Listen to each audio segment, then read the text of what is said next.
اعوذ باللہ من الشیطان الرجیم بسم اللہ الرحمن الرحیم الحمد للہ رب العالمین۔ آج ہماری بحث جو ہے وہ منطق کے اوپر موجود اعتراضات کے جواب کے بارے میں ہے کہ جو اس کتاب کے مطابق دوسرا درس بنتا ہے، فائدہ و ارزش منطق کے نام سے۔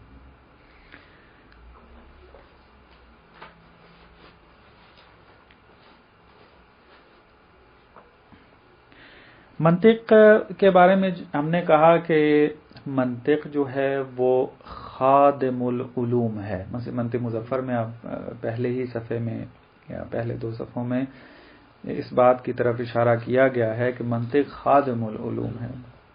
کیوں؟ اس وجہ سے کہ تمام علوم میں فکر کی جاتی ہے اور منطق وہ علم ہے جو فکر کرنا سکھاتی ہے۔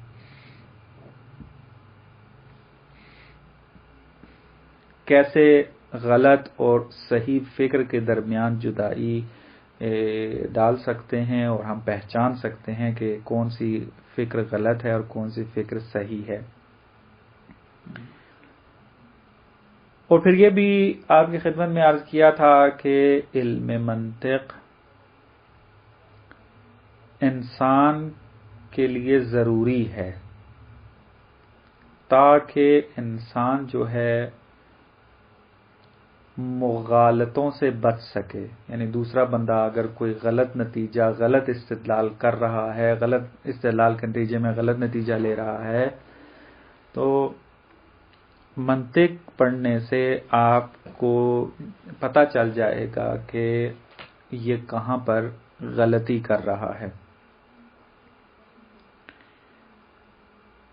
اتنا اہم علم ہونے کے باوجود پھر بھی دنیا میں ایسے مفکر آئے ہیں کہ جنہوں نے اس علم منطق کی مخالفت کی ہے۔ موٹیویشن ان کا الگ الگ ہے۔ انگیزہ جسے فارسی میں کہتے ہیں، کیوں مخالفت کی گئی ہے اس کی وجہ مختلف ہے۔ ہر مفکر نے خاص وجہ کی وجہ سے مخالفت کی ہے، لیکن پھر بھی چاہے وہ اسلامی دنیا ہو یا غربی، ہر دو دنیا کے اندر منطق کی مخالفت ہوئی ہے۔ اور منطق بھی کون سی؟ منطق ارسطوئی، یعنی یہ جو منطق ہم پڑھ رہے ہیں اس کو منطق ارسطوئی کہتے ہیں، چاہے وہ منطق مظفر ہو، چاہے وہ یہ والی کتاب ہو، چاہے وہ شرح شمسیہ ہو، جتنی بھی منطق کی کتابیں رائج ہیں یہ سب منطق ارسطوئی کہلاتی ہیں۔ کیوں؟ اس وجہ سے کہ یہ وہ منطق ہے کہ جس کو ارسطو نے تدوین کیا تھا، جیسے تاریخ علم منطق میں آپ کو عرض کیا تھا کہ کیوں ارسطو نے علم منطق کو تدوین کیا ہے۔ بعد والے مفکرین نے آ کے کچھ قواعد میں اضافہ کیا آ کر، لیکن جو شکل ہے اور جو مطالب ہیں اس کے اندر عموماً وہ وہی ہیں کہ جو ارسطو نے اپنی منطق میں ذکر کیے تھے۔ تو منطق ارسطوئی کی مخالفت جیسا کہ عرض کیا کہ دونوں جہانوں میں ہوئی، چاہے وہ جہان اسلام ہو یا جہان غرب۔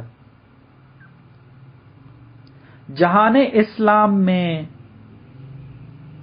عرفاء منطق کے مخالف رہے ہیں، جیسا کہ ابو سعید ابو الخیر، یہ ایک عارف شخص تھا اور اس کو منطق ارسطوئی کے قاعدوں پر اعتراض تھا۔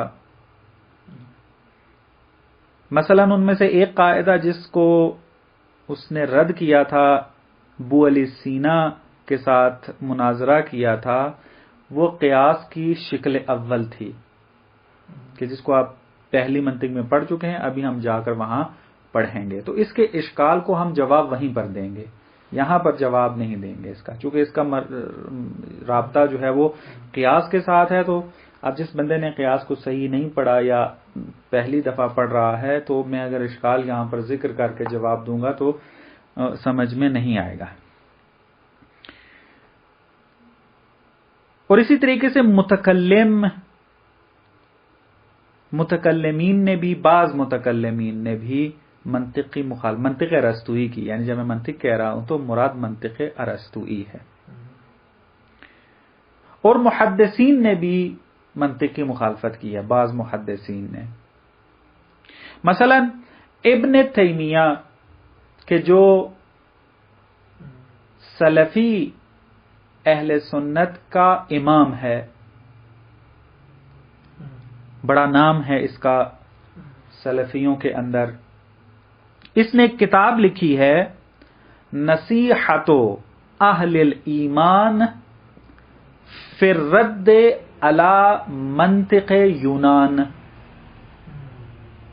کہ اہل ایمان کو نصیحت کر رہے ہیں اس کے اندر اور رد کر رہے ہیں منطق یونان پر.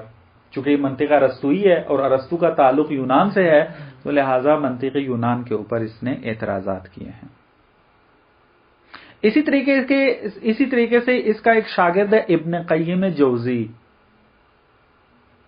اس نے بھی منطق کی مخالفت کی ہے.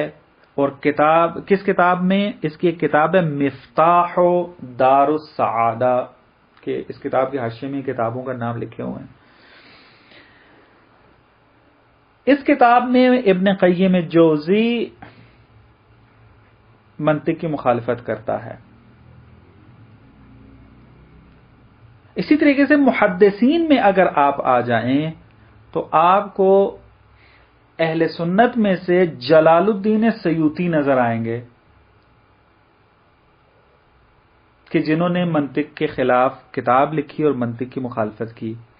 اس نے کتاب لکھی ہے صون المنطق والکلام، یعنی صون سواد کے ساتھ، صون المنطق والکلام عن فن المنطق والکلام،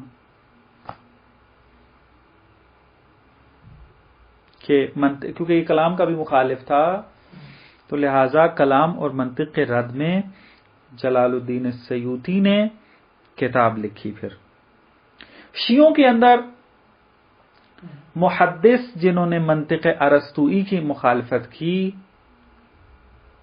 وہ ہیں امین استر آبادی.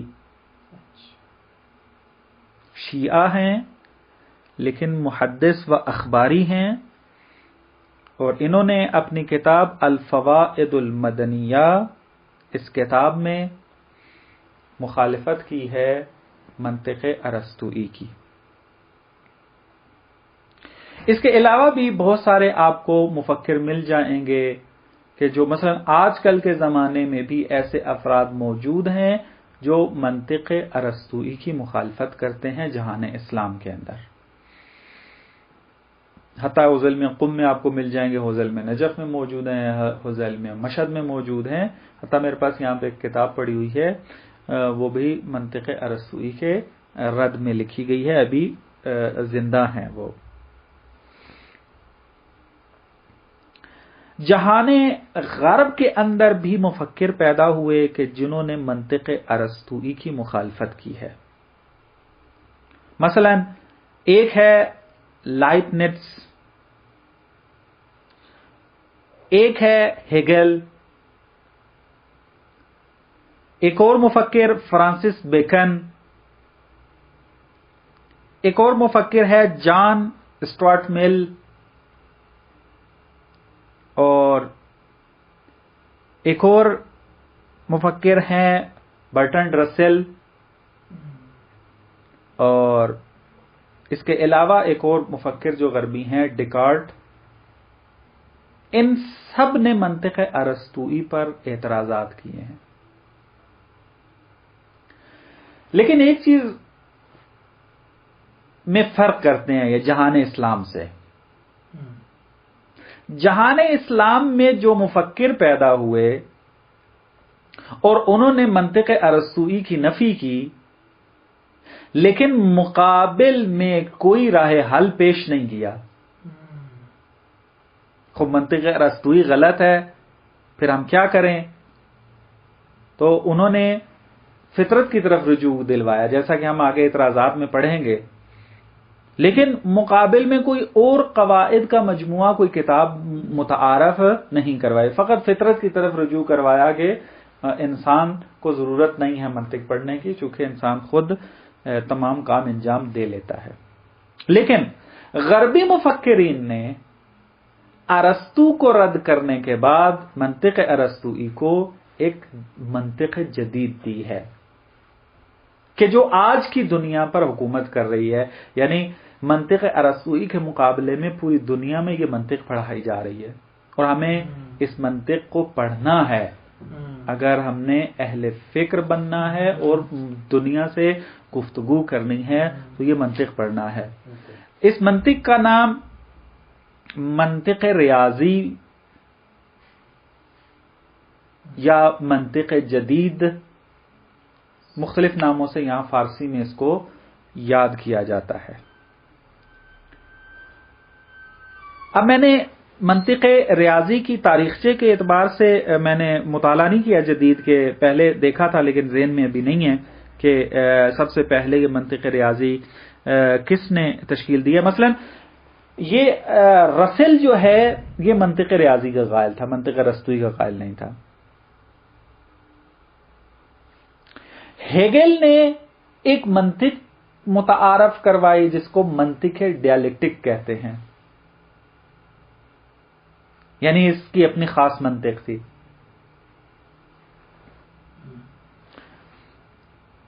بہرحال منطق ڈیالیکٹک، مثلا آپ مارکسزم کو دیکھیں تو مارکسزم نے اس ڈیالیکٹک سے کافی استفادہ کیا ہے۔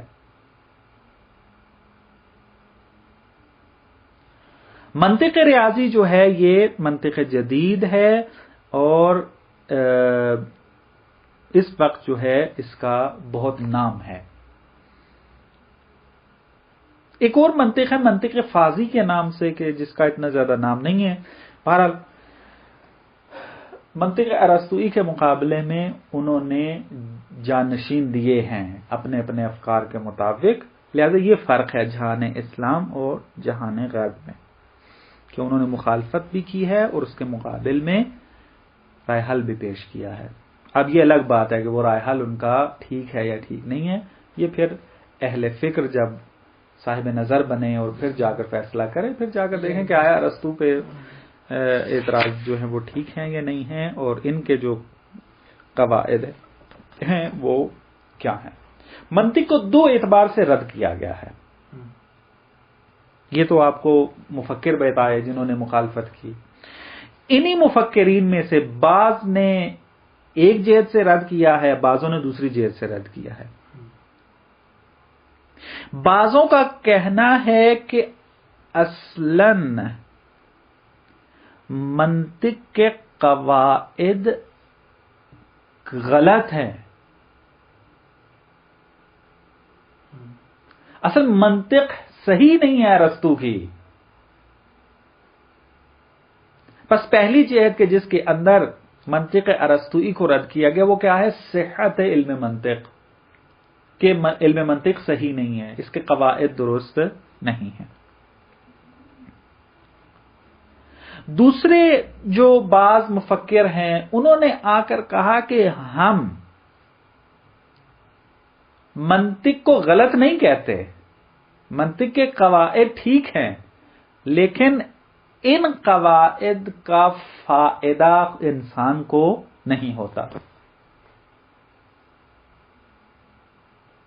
بس دوسری جہت کے جس کے اندر منطق ارسطوئی کو رد کیا گیا ہے وہ فائدے کے اعتبار سے ہے، کہ ٹھیک ہیں قواعد ٹھیک ہیں اس کے، لیکن ہمارے فائدے میں نہیں ہے، ہمیں کوئی فائدہ نہیں دیتی ہے یہ منطق جو ہے، ہم منطق سے ہٹ کر اپنے کام انجام دے سکتے ہیں، اس کا کوئی فائدہ نہیں ہے اس طرح کا۔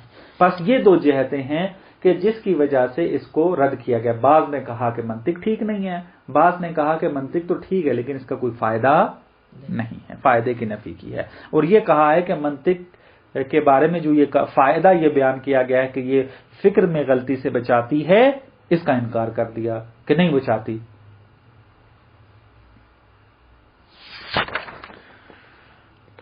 اب یہ کتاب مناسب نہیں ہے کہ ہم مثلا تمام اعتراضات کی جو ہے وہ تحقیق پیش کریں کہ مثلا عالم اسلام کے مفکرین نے کیا اعتراضات کیے ہیں، عالم غرب میں جو ہے وہ مفکرین نے کیا منطق ارسطوئی پر رد پیش کیے ہیں. لہذا یہ ہے اجتہادی کتاب کے اندر بحثیں کرنے والی ہیں. لیکن پھر بھی بعض اشکالات کی طرف کتاب نے اشارہ کیا ہے کہ ہم بھی اسی کی طرف اشارہ کرتے ہیں،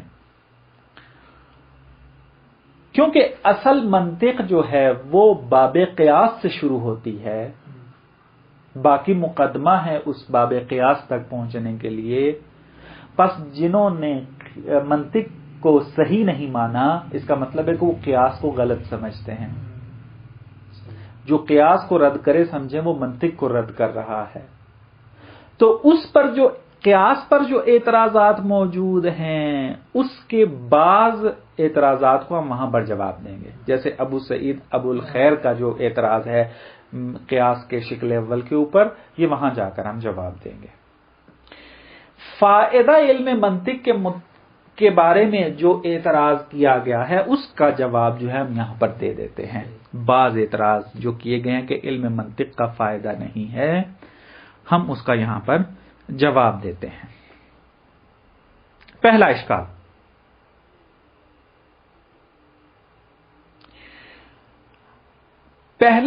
یہ کہتا ہے کہ آپ نے دعویٰ یہ کیا ہے کہ علم منطق فکر میں غلطی سے بچاتی ہے.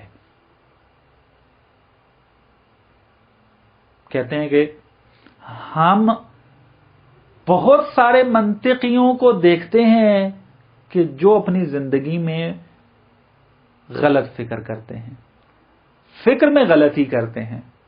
تو اگر منطق کا فائدہ یہ ہے کہ اس کو پڑھنے کے بعد فکر میں غلطی نہیں ہوگی، تو پھر یہ منطق پڑھنے والے، منطق میں کتابیں لکھنے والے، منطق کے استاد، منطق کے بہترین شاگرد، یہ پھر کیوں غلطی کرتے ہیں اپنی افکار میں، فکر میں؟ تو اس کا مطلب ہے بس علم منطق کا کوئی فائدہ نہیں ہے، بس فائدے کے اعتبار سے منطق رد ہو جاتی ہے. جواب، یہ اشکال شیخ مظفر رحمۃ اللہ علیہ نے ذکر کیا ہوا ہے. آپ منطق میں جب جائیں گے پہلے چند صفحوں میں تو یہ جواب وہاں پر موجود ہے. جواب اس کا یہ ہے کہ بھائی کس نے کہا ہے کہ جو منطق پڑھ لے گا وہ اپنی فکر کو خطا و غلطی سے بچا لے گا؟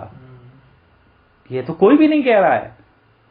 بلکہ اگر اپنی فکر کو غلطی سے بچانا ہے تو پھر ضروری ہے کہ جن قواعد کو پڑھا ہے ان قواعد کو عملی بھی کریں، رعایت بھی کریں اس کی. اور اگر کوئی بندہ جو ہے منطق پڑھتا رہے، اس میں جو ہے وہ 100% نمبر بھی لیتا رہے، لیکن وہ جب فکر کرے، جب گفتگو کرے، جب استدلال کرے، قواعد منطق کا خیال نہ رکھے، رعایت نہ کرے ان کی، تو ظاہری بات ہے اس نے فکر میں غلطی کرنی ہے. منطق تب غلطی سے بچاتی ہے فکر میں کہ جب انسان اس کے قواعد کی رعایت بھی کرے.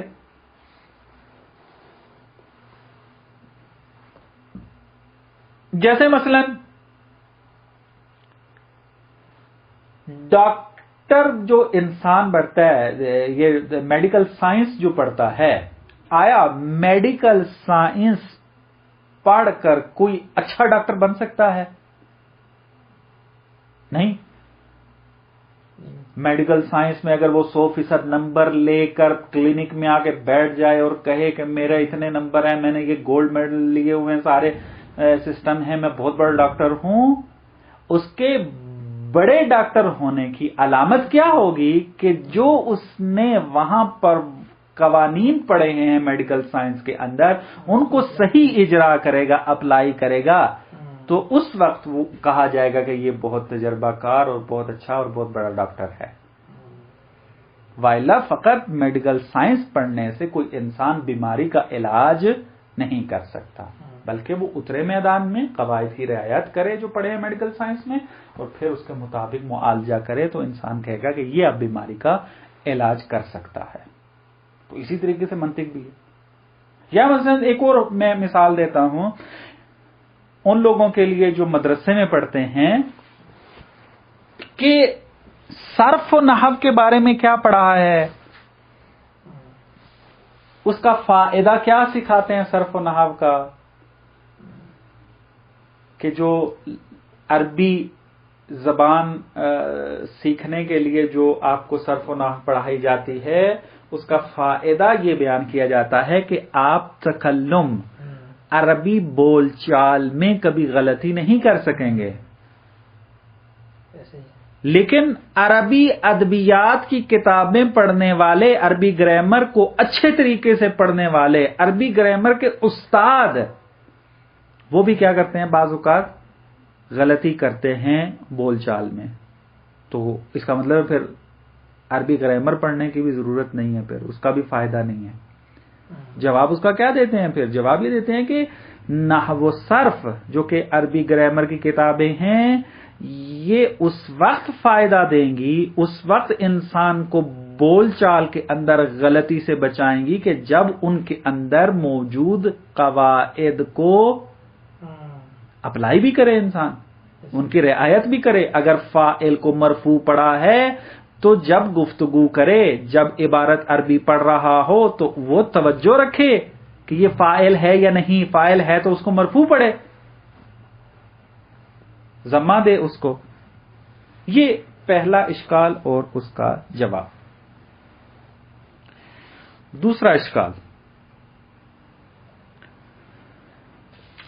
دوسرے اشکال میں یہ کہا جاتا ہے کہ بابا علم منطق کے بارے میں آپ کہہ رہے ہیں یہ خادم العلوم ہے، تمام علوم کے لیے ابزار کی حیثیت رکھتا ہے، ٹول کا ایک کام انجام دیتا ہے، چونکہ منطق کو استعمال کر کے باقی علوم میں جو ہے وہ آپ نے معلومات کو حاصل کرنا ہے۔ وہ آ کر کہتا ہے کس نے کہا ہے منطق جو ہے وہ ابزار ہے تمام علوم کے لیے؟ بلکہ منطق جو ہے وہ اس جہان کے کسی بھی مجہولات کو معلوم میں نہیں بدلتا۔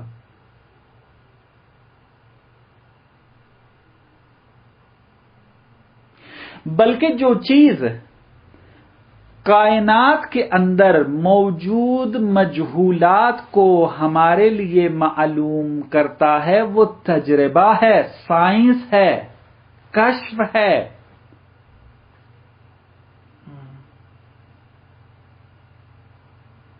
بس منطق جب کشف اور تجربہ ہمارے پاس موجود ہے، جب ہم تجربہ ایکسپیریمنٹ کرتے ہیں، جب تجربے مختلف تجربات کے ذریعے ہم بہت ساری چیزوں کو جو کہ مجہول تھی ہمارے لیے ان کو معلوم میں بدل دیتے ہیں، تو پھر منطق کا کیا فائدہ؟ آپ نے منطق کی کیا تعریف کی تھی کہ مجہول کو معلوم میں بدلتا ہے؟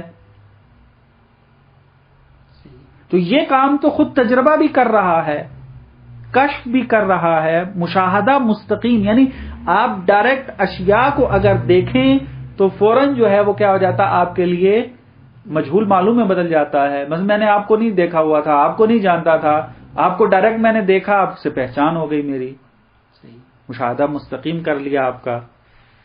پس دوسرا اعتراض کہتا ہے کہ منطق جو ہے وہ علوم میں جو کہا گیا کہ یہ مجہولات کو معلوم میں بدلتی ہے، یہ بات درست نہیں ہے۔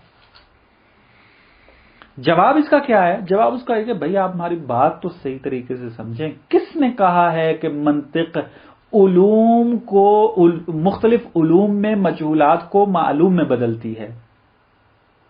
مثلا منطق سائنس کے مجہولات کو معلوم میں نہیں بدلتی، منطق میڈیکل سائنس کے مجہولات کو معلوم میں نہیں بدلتی ہے، تاکہ آپ آ کر اعتراض کریں کہ بھائی ہمیں منطق کی ضرورت ہی نہیں ہے میڈیکل سائنس میں، ہمیں منطق کی ضرورت ہی نہیں ہے فزکس کے اندر، کیونکہ ہم تجربہ کرتے ہیں، ہم جب مشاہدہ کرتے ہیں اور کیا کر لیتے ہیں، اپنی مشکل کو حل کر لیتے ہیں۔ ہم نے دعویٰ یہ نہیں کیا، منطق اہل منطق کہتا ہے، منطق کا دعویٰ یہ ہے کہ آپ علم منطق کے ذریعے علوم کو جو ہے وہ منطق کو معیار قرار دیں علوم کے لیے. کیسے معیار قرار دیں؟ یعنی آپ اس پیمانے کے ذریعے یہ طے کر سکتے ہیں کہ جو نتیجہ لیا گیا ہے اس علم کے اندر، وہ نتیجہ چونکہ فکر کا نتیجہ ہے، وہ درست ہے یا درست نہیں ہے. وہ کیا ہے؟ اس فکر کے قوانین کو مد نظر رکھ کر ہم یہ نتیجہ لے سکتے ہیں.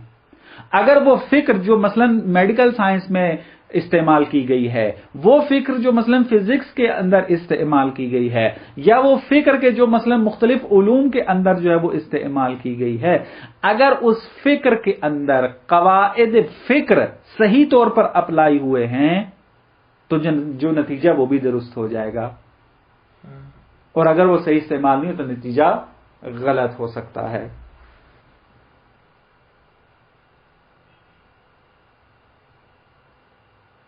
درست ہے؟ بس منطق کا کام جو ہے وہ درست فکر کو غلط فکر سے جدا کرنے کا کام ہے، نہ کہ دوسرے علوم کے مجہولات کو معلوم میں بدلنے کا کام ہے. وہ تو علوم نے خود انجام دینا ہے. میڈیکل سائنس میں جو مجہولات ہیں ڈاکٹر کے لیے، اس نے میڈیکل سائنس کے قواعد کے مطابق مجہول کو معلوم میں بدلنا ہے.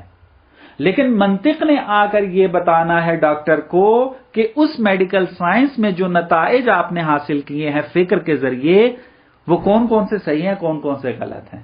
یہ غلطی اور صحیح کہاں سے وہ پتا کرے گا؟ قواعد فکر سے. اور قواعد فکر جو ہیں وہ منطق میں بیان ہوتے ہیں. ایک یہ بات. دوسرا جواب ہم ان کو دیتے ہیں کہ یہ جو آپ نے دعویٰ کیا ہے نا، یہ انشاءاللہ ہم جب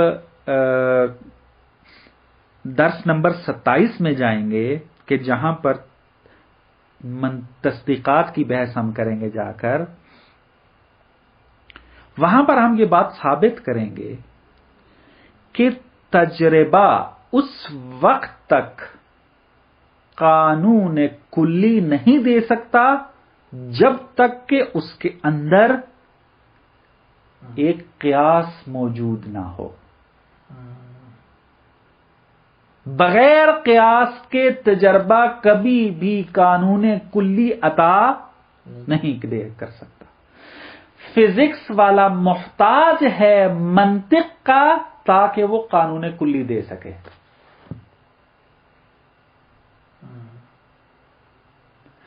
آپ نے اگر اپنے گھر میں پانی کو چولہے پہ رکھا اور وہ 100 سینٹی گریڈ تک جا کر جو ہے وہ بخارات میں تبدیل ہو گیا، اور پھر آپ نے مختلف تجربے اور کیے، اور پھر آپ یہ نتیجہ لینے لگے کہ ہر پانی کے جو 100 سینٹی گریڈ پر پہنچ جائے گرمی کے اعتبار سے، ٹمپریچر کے اعتبار سے، وہ بخارات میں بدل جاتا ہے.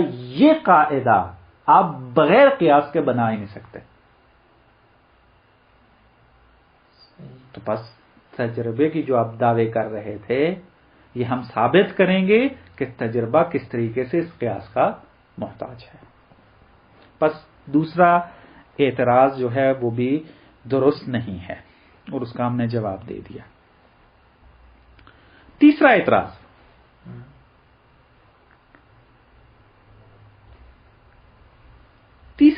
کرنے والے کہتے ہیں کہ بھائی ارسطو نے منطق جب لکھی تو دنیا اس وقت تھوڑی شروع ہوئی تھی، بشر اس وقت سے شروع تھوڑا ہوا تھا. ارسطو سے پہلے بھی کئی ہزار سال انسان جو ہے وہ زندہ تھا اور زندگی گزار رہا تھا. اور جہاں انسان موجود ہے فکر بھی موجود ہے، چونکہ انسان کہتے ہی اس کو ہیں جو فکر کرتا ہے. تو وہ لوگ بھی تو بہت ساری اپنی زندگیاں گزار رہے تھے، انہوں نے بہت سارے نتائج حاصل کیے، انہوں نے بہت سارے معلومات کو، مجہولات کو معلومات میں بدلا، اور پھر فکر کے ذریعے بدلا. اس وقت تو منطق تدوین ہی نہیں ہوئی تھی، پھر بھی وہ فکر کرتے رہے. اور ارسطو، سقراط، افلاطون انہی کے نتائج کو آگے بڑھاتے ہیں. ایسا نہیں ہے کہ فکر جو ہے وہ سقراط سے شروع ہوئی ہے، افلاطون و ارسطو سے شروع ہوئی ہے۔ پس انسان چونکہ عقل سلیم رکھتا ہے، اس عقل سلیم سے انسان غلط اور صحیح کے درمیان تمیز دے سکتا ہے۔ عقل سلیم کافی ہے انسان کے لیے۔ فطرت منطق فطری جو ہے، جو کہ وہ تقسیم کی تھی نا، منطق فطری اور منطق تدوینی، منطق فطری کافی ہے انسان کے لیے کہ وہ اپنے آپ کو غلطی سے بچا لے۔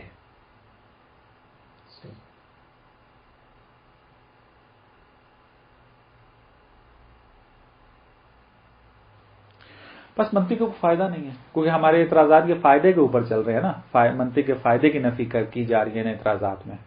تو کہتے ہیں جب منطق فطری موجود ہے، منطق عقل سلیم انسان کے پاس موجود ہے، پھر منطق تدوینی اور پھر کتابیں پڑھنا اور اپنا وقت ضائع کرنا، ہم بھی اب 5واں درس ہے مثلا ٹائم ضائع کر رہے ہیں اس اعتراض کے مطابق۔ یہ معترض اگر اٹھ کے آ جائے تو وہ کہے گا آپ لوگ اپنے اور کوئی کام نہیں ہے تم لوگوں کو جو یہ اپنا وقت ضائع کرنے کے لیے آ گئے ہو۔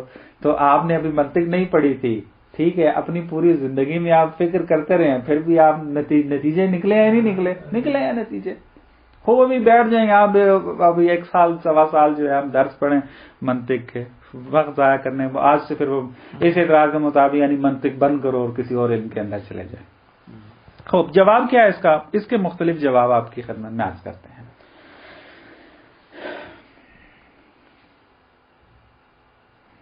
پہلا جواب یہ ہے کہ درست ہے، اس بات کو تو ہم بھی مانتے ہیں کہ انسان اپنی فطرت میں منطقی ہے۔ یعنی کیا مراد منطقی ہے؟ یعنی انسان چونکہ مفکر ہے اور یہ فکر کرنے کا جو کیا کہہ لیں اب اس کو، یہ پروسیجر ہے، یہ انسان لاشعوری ہو یا شعوری ہو اس کو انجام دیتا ہے۔ درست ہے، قواعد انسان کے اندر فطرتاً موجود ہیں فکر کرنے کے،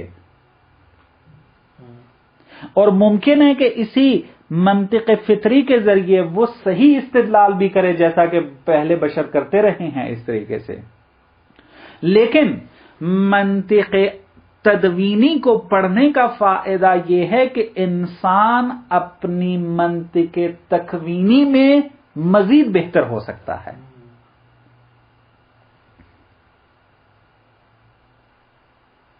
جیسا کہ مثلا توحید فطری ہے، لیکن انسان علم الکلام پڑھتا ہے کس لیے؟ حالانکہ توحید تو فطری ہے، پھر ہم کیوں علم کلام پڑھ کے جو ہے وہ توحید کو ثابت کریں اور توحید کی بحثیں کریں؟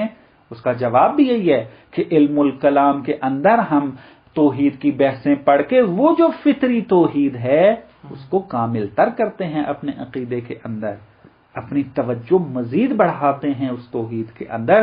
تو منطق تدوینی بھی یہی فائدہ دیتی ہے کہ ہم منطق تکوینی کی طرف توجہ کرتے ہیں، رجوع کرتے ہیں اور اس کو کامل تر بناتے ہیں، مضبوط بناتے ہیں اس کو، اور بہتر سے بہتر تر بناتے ہیں۔ بس ایک فائدہ ہے منطق تدوینی کا۔ دوسرا جواب، یہ بات ہم مانتے ہیں کہ منطق فطری ہے اور عقل سلیم انسان کے پاس موجود ہے، اور اس عقل سلیم سے انسان جو ہے وہ فکر کو انجام دے سکتا ہے، صحیح فکر کو۔ لیکن اکثر اوقات یہ دیکھنے کو ملتا ہے کہ انسان لاشعوری طور پر صحیح فکر تو کر رہا ہوتا ہے، لیکن اس کو پتہ نہیں ہوتا کہ یہ کیسے میں نے انجام دیا۔ آپ مثلا ایک نتیجے تک پہنچ جاتے ہیں، آپ ایک استدلال کر رہے ہوتے ہیں، ایک مجہول کو معلوم میں بدل رہے ہوتے ہیں، درست ہے، لیکن آپ کو یہ پتہ نہیں ہوتا، اس کی تفصیل معلوم نہیں ہوتی میں نے کیا کیسے ہے۔ مثلا آپ کو یعنی آپ نے جب منطق نہیں پڑھی تھی اس وقت اگر آپ سے پوچھ لیا جائے کہ آپ نے فلانا مطلب جو بیان کیا ہے میرے لیے، آپ استدلال کو میرے لیے مشخص کریں کہ اس میں کون کون سے قضیے آپ نے استعمال کیے اور اس کی ترتیب کس طرح رکھی ہے آپ نے، وہ ترتیب مجھے بتائیں. آپ نہیں بتا پائیں گے. اس کا صغرا کبرا فلانا اد وسط یہ سارا آپ کے لیے تفصیل بیان کرنا جو ہے وہ ممکن نہیں ہے یا مشکل ہوتا ہے اس میں جا کر. چونکہ انسان اس طریقہ کار کو نہیں جانتا تفصیلی طور پر اور غافل ہوتا ہے معمولاً جو عقل سلیم سے فقط استفادہ کرے، تو اس وجہ سے جب اس کے سامنے اعتراضات آتے ہیں ایک مطلب کے بارے میں، نادرست مطالب اس کے سامنے جب آتے ہیں تو ان کو حل کرنے اور باطل کرنے پر وہ قادر نہیں ہوتا. جیسے میں نے پہلے بھی آپ کو اشارہ کیا اس بات میں کہ آپ اپنے عقل سلیم کے ذریعے اپنی زندگی کو چلا رہے ہیں، فکر کر رہے ہیں اور صحیح فکر کر رہے ہیں، لیکن اگر کوئی مغرض انسان، اگر کوئی منحرف انسان، اگر کوئی اور انگیزہ و موٹیویشن لے کر انسان آ کے آپ کے سامنے غلط مطالب کو بیان کر رہا ہو، آپ کو یہ احساس تو ہو جاتا ہے کہ یہ غلط ہے، لیکن آپ اس اعتراض کو حل کرنے پر قادر نہیں ہوتے. آپ کو یہ نہیں پتا چل رہا ہوتا کہ یہ کر کیا رہا ہے میرے ساتھ. اتنا تو مجھے پتا ہے کہ غلط ہے. جیسے سٹیج پہ ہونے والے واقعات آپ کی خدمت میں ایک درس میں اشارہ ہوئے تھے. اب آپ اپنی عوام کو دیکھ لیں، عوام محسوس کر رہی ہوتی ہے کہ یہ جو سٹیج پر آ کر بیان کر رہا ہے یہ بیان اس کا غلط ہے، لیکن اس کو کہا جائے کہ رد کرو اس کو، یا مثلا جو ہے یہ غلطی کہاں کر رہا ہے، وہ ان مشکلات کو حل نہیں کر پاتا. لیکن جو بندہ منطق تدوینی پڑھ کے تفصیلی طور پر قواعد کو پڑھ چکا ہو، اس کو حل کر چکا ہو، وہ فوراً محسوس کر لیتا ہے کہ یہ کہاں پر ڈنڈی مار رہا ہے، اس کے ڈنڈی مارنے کا طریقہ کار کیا ہے. چونکہ طریقہ کار کا پتہ چل جائے تو انسان جو ہے اس کے مغالطوں کو رد کر سکتا ہے. اور یہ کیا ہے، علم منطق سکھاتی ہے، اور پھر انسان جو ہے اس پہ حل کر لیتا ہے اس کو.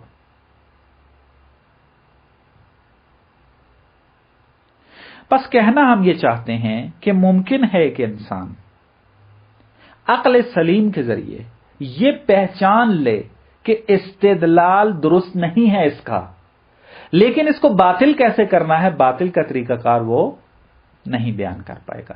چونکہ علم منطق تدوینی طور پر، تفصیلی طور پر اس نے نہیں پڑھی، عقل سلیم پر اکتفا کیا ہے، اور وہ ان بعض تفصیلات کی طرف ناظر نہیں ہے، غافل ہے اس سے، لہذا وہ جواب بھی نہیں دے پائے گا.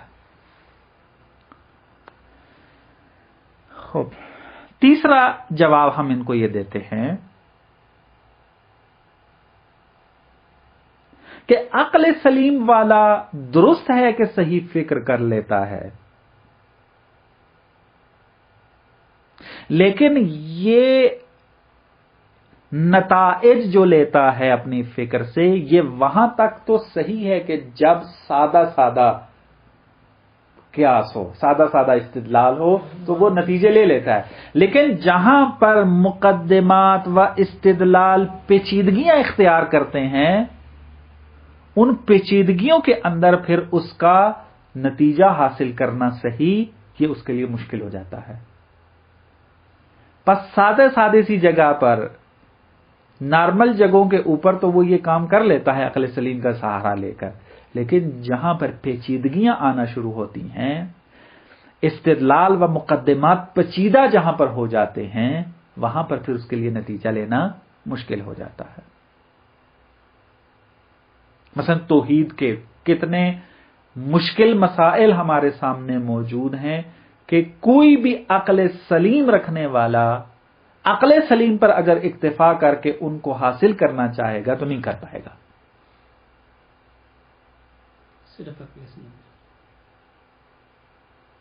اس کو تفصیل پڑھنی پڑے گی، توجہ کرنی پڑے گی. وہ کہاں کرے گا؟ وہ یہیں کرے گا علم منطق پڑھ کے. یہ تھا تیسرا اعتراض، اور اس کے ہم نے مختلف جواب دیے. آخری اعتراض جو اس کتاب میں ذکر ہوا ہے اور ہم اس پر اشارہ کریں تو ہمارا یہ درس ختم ہو جاتا ہے. آپ نے یہ کہا ہے کہ علوم میں چونکہ انسان فکر کرتا ہے اور صحیح فکر کرنا منطق سکھاتی ہے، تو بس تمام علوم محتاج ہیں منطق کے، یہ ہم نے کہا، درست ہے؟ اب ہم خود منطق پر یہ سوال اٹھاتے ہیں کہ خود علم منطق میں بھی آپ فکر کرتے ہیں یا نہیں کرتے؟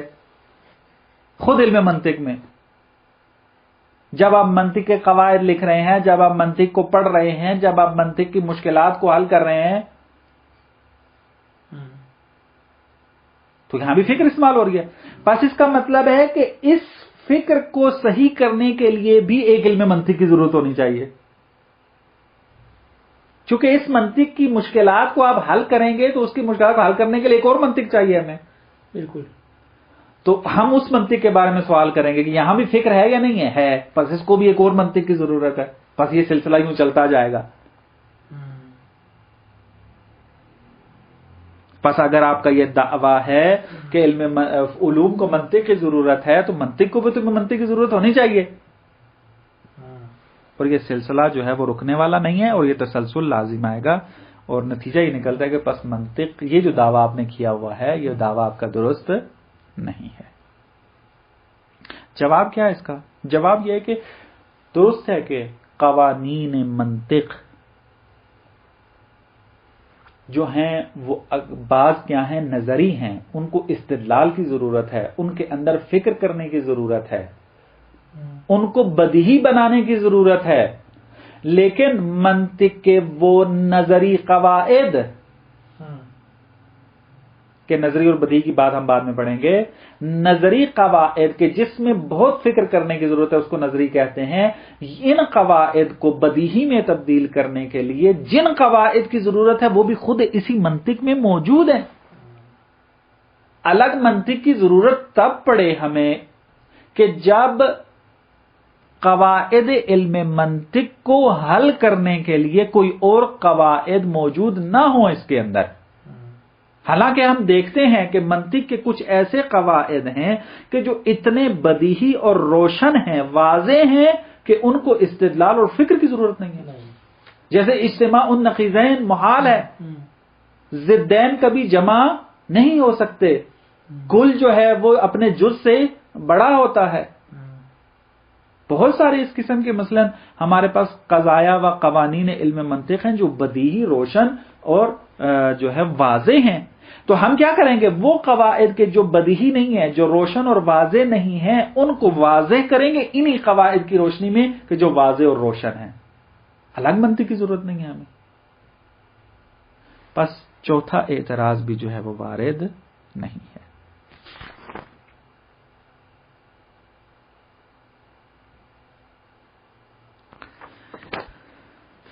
دوسرا جواب انہوں نے وہی تقریباً اسی جیسا ہی جواب بنتا ہے جو آپ کی خدمت میں عرض کیا کہ انسان اگر قواعد بدیہی کی طرف جو ہے وہ توجہ کر لے تو اپنے آپ کو بھی خطا سے بچا سکتا ہے اور دوسروں کو بھی اس غلطی میں مبتلا ہونے سے بچا سکتا ہے۔ یعنی وہی قواعد علم منطق کے جو بدیہی ہیں اور اسی منطق میں موجود ہیں، اگر ان پر توجہ کر لی جائے تو انسان جو ہے وہ اسی منطق میں خطا سے بچ سکتا ہے، اس منطق میں بھی وہ خطا نہیں کر سکتا۔ یہ تھا ہمارا درس کہ جو اعتراضات علم منطق کے بارے میں تھا اور اس کے جواب بھی آپ کے خدمت میں عرض کر دیے۔ السلام علیکم ورحمۃ اللہ وبرکاتہ۔